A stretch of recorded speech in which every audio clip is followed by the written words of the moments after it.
नमस्कार मित्रांनो, तू रे माझा मित्र या मालिकेच्या आजच्या भागात आपल्याला असं बघायला मिळतंय, अर्णवचं पोट दुखायला लागतं आणि तो रूम मध्ये आलेला असतो. तेव्हा ईश्वरी रूम मध्ये येते आणि विचारते, सर काय झालंय तुम्हाला, तुमचं पोट दुखतंय का?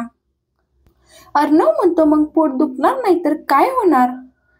तू मला जिलेबी खाऊ घालत होतीस ना, आणि मी जिलेबी खाल्ली.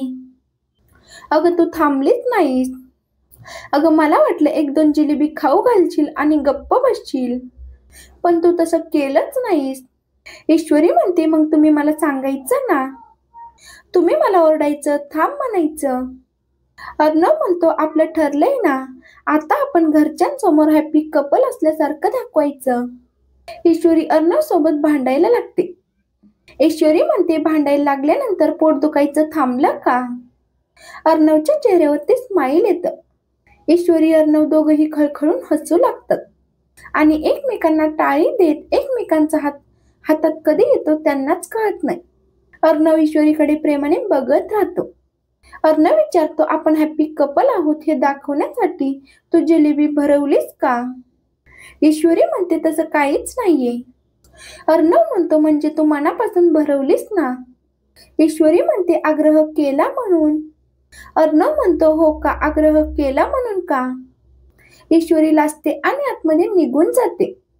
ती मनात म्हणते, हे सगळं काय होतं? भडकूचंद आज मला मनापासून कसे काय आवडायला लागले. ईश्वरी अर्णवच्या प्रेमात पडत चालली हे ईश्वरीलाच कळत नाही. ती अर्णवचा विचार करत स्माईल करत असते, लाजत असते. तर इकडे अंजली राकेश रूम मध्ये असतात. अंजली म्हणते, आज ईश्वरीने अर्णवला किती प्रेमाने जिलेबी भरवली. मला खरंच त्या दोघांना बघून खूप बरं वाटलं. हळूहळू त्यांचं नातं रुळावर येते. राकेश विचारतो, म्हणजे?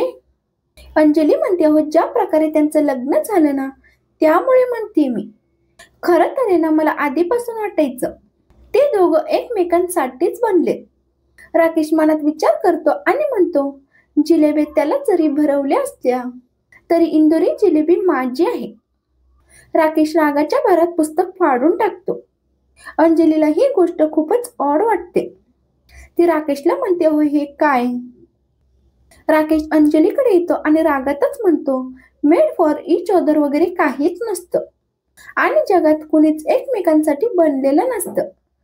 ज्याला जे हवंय तो ते मिळवतोच, मग वाटतील ते किंमत मोजून. राकेशचं ते रूप बघून अंजली खूपच घाबरते. अंजली विचारते, हे तुम्हाला काय होतंय? राकेश मोठमोठ्याने हसायला लागतो आणि तो म्हणतो, वाटलं ना एखाद्या फिल्म मधल्या विलन सारखा. राकेश म्हणतो, अंजली गंमत केली आणि माझं म्हणणं फक्त एकच आहे, या जगात मेड फॉर इच अदर वगैरे काहीच नसतं. जर या जगात कोणी कोणासाठी बनलं असेल ते फक्त आपण दोघे. आणि आता राहिला प्रश्न माझ्या ऍक्टिंगचा. मी ही ऍक्टिंग केली आणि तू एवढी सिरियस झालीस, म्हणजे मला ऍक्टिंग जमते, हो ना? तुला माहितीये का, या वर्षीच्या नाटकामध्ये मी एक विलनचा रोल करतोय. सांग ना, मला जमतंय ना? अंजली काहीच बोलत नाही. राकेश म्हणतो, अगं तुझा चेहरा बघ, किती गोंधळलीस तू, तुला काहीच कळत नाहीये. राकेश पुन्हा पुस्तक वाचायला बसतो आणि अंजली इकडे गोंधळून गेलेली असते. ती राकेशच्या वागण्याचा विचार करते आणि त्याच्याकडे बघत राहते. तर रात्री ईश्वरी अविनाश वल्लरी यांना आपट्याचं पान देऊन त्यांना दसऱ्याच्या शुभेच्छा देते. त्या दोघांच्या ती पाया पडते. अविनाश तिला आशीर्वाद देतो, पण वल्लरी एकदम मागे होऊन जाते. अविनाश म्हणतो, वल्लरी अगं आशीर्वाद दे. वल्लरी म्हणते, मला नाही येत खोटं खोटं वागायला, आणि तसंही मी आशीर्वाद दिला काय नाही दिला काय, या बळजबरीच्या सुनबाईंना काहीच फरक पडत नाही, हो ना? ईश्वरी मान खाली घालून उदास होऊन जाते. अविनाश म्हणतो, ईश्वरी एव्हाना कळलं असेल तुला, या मामीच्या बोलण्याकडे अजिबात लक्ष द्यायचं नाही. अर्णव तिथे येतो. ईश्वरी अर्णवला सोनं देते. अर्णव म्हणतो, हे सगळं करणं खरंच गरजेचं आहे का? ईश्वरी म्हणते, तुमचा विश्वास नसेल, पण माझा या सगळ्यावरती पूर्ण विश्वास आहे. मला तुम्हाला दसऱ्याचं सोनं द्यायचंय आणि तुम्हाला हे सोनं घ्यावंच लागेल. अर्णव स्माईल करत ईश्वरीकडून ते सोनं घेतो आणि ईश्वरी अर्णवच्या पाया पडते. अर्णव म्हणतो, मी सिंदूर हे काय करतेस तू? ईश्वरी पाया पडते. अविनाश म्हणतो, अरे अर्णव, ती तुझ्या पाया पडली, आशीर्वाद तरी दे. अर्णव म्हणतो, तो तर आहेच तुझ्यासोबत. अर्णव अविनाशला म्हणतो, मामा तुझ्याशी थोडं बोलायचंय, बाजूला ये. अर्णव अविनाश दोघंही बाजूला जातात. अर्णव म्हणतो, मामा तो राकेश मला या घरामध्ये नकोय आता. काहीही करून त्याला इथून पळवून लावायचे. वल्लरीचं सगळं लक्ष त्या दोघांकडे असतं. अविनाश म्हणतो, उत्तम, या दसऱ्याला तू हे काम केलंस तर उत्तम आहे. अंजली राकेश तिथे येतात. ईश्वरी अंजलीला सोनं देते आणि राकेश सोनं घ्यायला पुढे येतो. अंजली तिथेच असल्यामुळे राकेशच्या हातून ईश्वरीला सोनं घ्यावं लागतं आणि ती सुद्धा राकेशला सोनं देते. म्हणत नसतानाही तिला अंजलीमुळे ते सोनं राकेशला द्यावं लागतं. अंजलीचं लक्ष नसतं तेव्हा राकेश ईश्वरीचे दोन्ही हात धरतो आणि ईश्वरीला म्हणतो, ए नाही या, पाया वगैरे पडायचे नाही. मान्य आहे तू लहान आहेस, पण मी काही वयस्कर झालेलो नाही अजून पाया पडायला. राकेश ईश्वरीचे हात काही सोडत नाही. अर्णवचं सगळं लक्ष असतं. ईश्वरी अर्णवकडे बघते. अर्णव त्या दोघांकडे येतो. अर्णव म्हणतो, कुणाचे हात धरल्यावरती सोडायचे असतात जिजू. अविनाश म्हणतो, हो ना, समोर बायको असल्यानंतर जावई बापू सगळं काही विसरतात. हो ना जावई बापू. राकेश म्हणतो, हो, सगळं काही बरोबर बोललात तुम्ही दोघंही. राकेश घाणाट्या नजरेने ईश्वरीकडे बघत असतो आणि मनात म्हणतो, आज हा अर्णव मध्ये आलाय, पण याला सारखं सारखं मध्ये येऊ देणार नाही मी. अर्णव ईश्वरीच्या दोन्ही खांद्यांवर हात ठेवतो. राकेश ते बघतो आणि खूपच चिडतो. वल्लरीला हे सगळं काही सरप्राइझिंग वाटतं.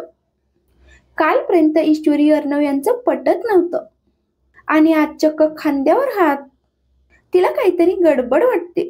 ईश्वरी अर्णवच्या हातावर हात ठेवते आणि राकेशच्या डोळ्यात डोळे घालून बघते.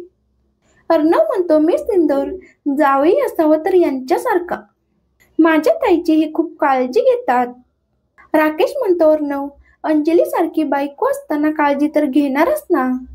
अर्णव पुढे म्हणतो, अरे जेजू, मला एक बोलायचं राहिलंच. तुम्ही लास्ट टाइम बेंगलोरला गेला होतात आपल्या एका केससाठी. ती केस अजूनही कोर्टात आहे. तुम्ही तिकडे जा आणि तिकडची सगळी प्रोसेस बघून या. तिथे काय चालू आहे काय नाही ते. मागच्या वेळेस तेव्हा तुम्ही गेला होतात ना, तेव्हा खूप फायदा झाला होता आपल्याला. यावेळी तर जाच तुम्ही. वल्लरीच्या मनात पाल चुकचुकते. वल्लरी म्हणते, अचानक हा असा कसा वागायला लागलाय? जावई बापूंना बेंगलोरला जा असं का म्हणतोय? नक्कीच काहीतरी काळबेर आहे.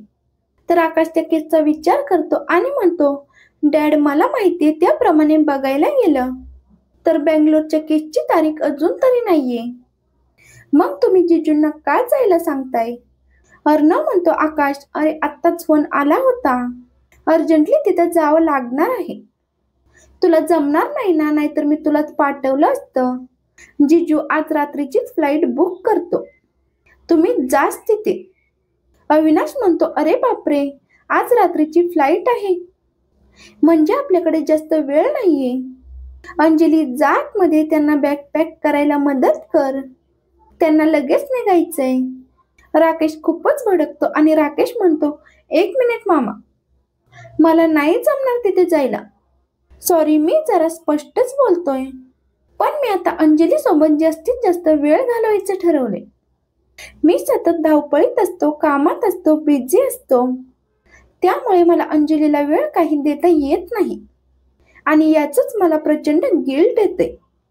त्यामुळे मी आता ठरवले प्रेग्नेन्सीमध्ये तिच्या सोबत राहायचं. एवढंच काय, मी मगाशीच देवासमोर वचन दिले. मी मनात म्हटले, आता काही झालं तरी कायम अंजली सोबतच राहणार मी आणि मामा मला वचन मोडता नाही येणार.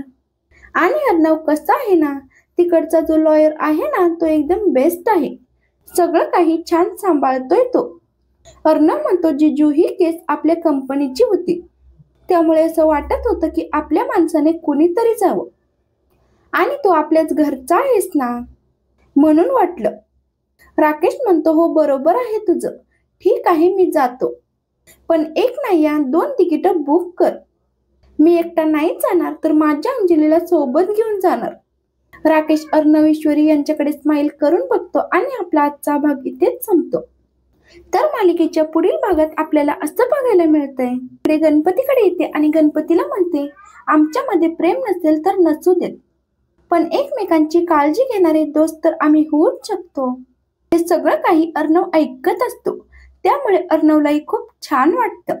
थोड्या वेळाने राकेश ईश्वरीला बाहेर बोलवतो आणि म्हणतो, हा लपाछपीचा खेळ आहे ना, हा आता बंद करू. अगं ईश्वरी, एकदा तू माझी झालीस ना तर काहीच प्रॉब्लेम नाहीये. तुझ्यावरती माझा हक्क राहील ना. ईश्वरी मात्र त्याला धमकावते आणि म्हणते, लांब राहायचं, अजिबात माझ्या जवळ येण्याचा प्रयत्न करायचा नाही. पण राकेश हा निर्लज्जपणे ईश्वरीकडे हसतच पाहत असतो.